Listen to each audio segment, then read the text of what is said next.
3149 square kilometre क्षेत्र में फैला दार्जिलिंग बेहद सुंदर पहाड़ी इलाका है। दार्जिलिंग का अपना एक बेहद पुराना और खूबसूरत इतिहास है। हमेशा बेहद शांत रहने वाला दार्जिलिंग चुनावी बिगुल बजने के बाद भी पहले की तरह से शांत है।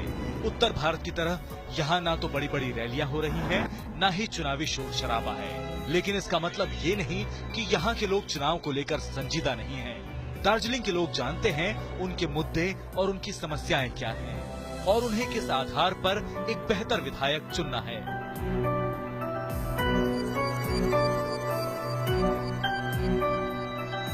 जो अच्छा है, who deserve, will vote for them. 18वीं शताब्दी में अंग्रेजों ने न सिर्फ दार्जिलिंग को बसाया बल्कि टी गार्डन के जरिए इसे दुनिया में एक अलग पहचान दी। दार्जिलिंग की वर्ल्ड हेरिटेज टॉय ट्रेन भी अंग्रेजों की ही देन है। लेकिन इसे विडंबना ही कहेंगे कि भारत के इस सबसे पुराने शहर को जितना अंग्रेजों ने दिया था उससे ज्यादा कुछ नहीं मिला। न बेहतर सड़कें मिली हैं और न ही पीने का पानी। पहाड़ी इलाके दार्जिलिंग में कुल 6 विधानसभा सीटें आती हैं। कलिम्पोंग, दार्जिलिंग, कुर्सेओंग, मोतीगारा, नक्सलबारी, सिलीगुड़ी और फैंसिनदेवा, यानी इस इलाके से 6 विधायक जीतकर पश्चिम बंगाल की विधानसभा में जाते हैं। लेकिन वो इस इलाके के लिए कोलकाता से विकास नहीं ला पाए। आज भी पहाड़ी इलाके दार्जिलिंग में पानी की सप्लाई एक बेहद मुश्किल काम है। टैंकरों से इलाके में पानी की सप्लाई की जाती है और फिर टैंकर से डिब्बों में भर भर कर लोग अपने घर ले जाते हैं। लेकिन ये पानी की सप्लाई रोज नसीब नहीं होती।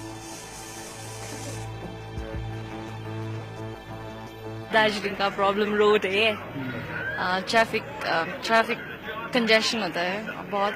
Water, as you know, water तो रेगुलर नहीं आता है। दार्जिलिंग पहाड़ी इलाका होने की वजह से यहाँ कनेक्टिविटी का सबसे अहम जरिया है सड़कें। लेकिन पहाड़ी इलाका होने और मॉनसून के चलते सबसे ज्यादा मरम्मत की जरूरत भी सड़कों को ही पड़ती है। लैंडस्लाइड और बरसात में कटाव की मार भी सड़कों को ही झेलना पड़ता है। लेकिन इन सड़कों का बेहतर तरीके से आज तक विकास नहीं हुआ। सड़कें वही हैं जो अंग्रेजों के जमाने में बनी थी, लेकिन शहर की जनसंख्या और वाहनों की संख्या लगातार बढ़ती रही। लिहाजा ट्रैफिक जैम और बढ़ती भीड़ भाड़ रोजाना की मुश्किलों में शुमार हो गई। यहाँ की सड़कें और उसके साथ साथ चलने वाली टॉय ट्रेन दोनों ही बूढ़ी हो चली। दार्जिलिंग की खूबसूरत वादियों में दौड़ती खूबसूरत टॉय ट्रेन का लुत्फ अगर आपने नहीं उठाया तो तय मानिए ट्रेन का सफर अब तक आपका अधूरा है।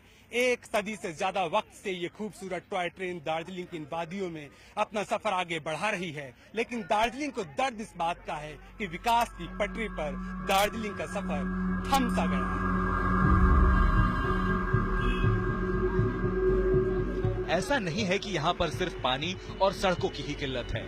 यहाँ पर विकास से जुड़ी कई और भी नई दिक्कतें हैं। गोरखालैंड की लड़ाई लड़ने वाले गोरखा जनमुक्ति मोर्चा के बिमल गुरुंग कहते हैं कि ममता बनर्जी सरकार जब से आई है दार्जिलिंग के हालात बद से बदतर हो गए। गुरुंग दार्जिलिंग को विकास के लिए दिए गए ममता सरकार के 1000 करोड़ के आर्थिक पैकेज पर भी सवाल खड़े करते हैं। गुरुंग का कहना है कि ममता बनर्जी ने सफेद झूठ बोला है, जबकि हकीकत ये है कि पिछले 3 सालों में महज 238 करोड़ रुपए ही दिए हैं।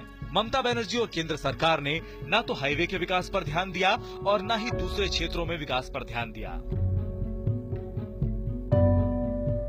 भारत सरकार, सेंट्रल स्टेट गवर्नमेंट और हम लोग का समझौता हुआ था 2012-11 में। उसका बाद में जो भी हम लोग का काम करने वाला चीज था उसको अभी तक हम लोग को अभी तक उसने नहीं दिया है। IBN 7 की टीम दार्जिलिंग विकास की हकीकत तलाशने जब चाय बागान पहुंची तो वहां के मजदूरों से हुई बातचीत हमारे लिए चौंकाने वाली थी। दरअसल चाय बागान दार्जिलिंग की आय का एक बड़ा जरिया है, लेकिन उससे बड़ी हकीकत ये है कि इस चाय बागान में ही गरीब मजदूरों का सबसे ज्यादा शोषण होता है। यहाँ हमारी मुलाकात चाय बागान में काम करने वाली सेवंती से हुई। सेवंती रोजाना इस चाय बागान में 8 घंटे कमर तोड़ मेहनत करती है, लेकिन काम पूरा होने पर उसे सिर्फ 122 रुपए की मजदूरी मिलती है, यानी महीने के तकरीबन 3600 रुपए। इन्हीं पैसों में उसे परिवार पालना है और बच्चों को पढ़ाना है। सेवंती इस तरह की अकेली मजदूर नहीं है, उस जैसी यहाँ पर सैकड़ों हैं। बड़ा दुख है हमारा बागान में काम करने के लिए। ऐसा हमारा बच्चा लोग भी है, पढ़ता है, हमारा घर चलाने के बहुत कम होता है। दुनिया को स्वाद देने वाले दार्जिलिंग के चाय बगानों के कामगारों की जिंदगी बदरंग है। इन कामगारों और दार्जिलिंग के लोगों से वादे तो कई बार हुए, लेकिन पूरे शायद ही कभी हुए। और यही कारण है कि इस बार यहाँ पर लोग खुलकर कुछ भी नहीं कह रहे, लेकिन जिन्होंने वादे किए हैं उन्हें सबक दिखाने का मन जरूर बना लिया है। पर्वतीय बंगाल में अलग गोरखालैंड राज्य की मांग दशकों से राजनीति की दिशा को तय करती रही है और बेशक इस चुनाव में भी ये मुद्दा राजनीति के केंद्र में रहेगा। लेकिन फर्क इतना जरूर है कि अब अलग गोरखालैंड राज्य की मांग के केंद्र में सांस्कृतिक और भाषाई अंतर से ज्यादा इलाके का विकास मुद्दा बन चुका है। उम्मीद है कि पश्चिम बंगाल की अगली सरकार न सिर्फ पहाड़ों के इस दर्द को महसूस करेगी बल्कि इसका इलाज भी करेगी। कैमरा पर्सन अनिल के साथ वासुदेव त्रिपाठी, IBN 7 दार्जिलिंग।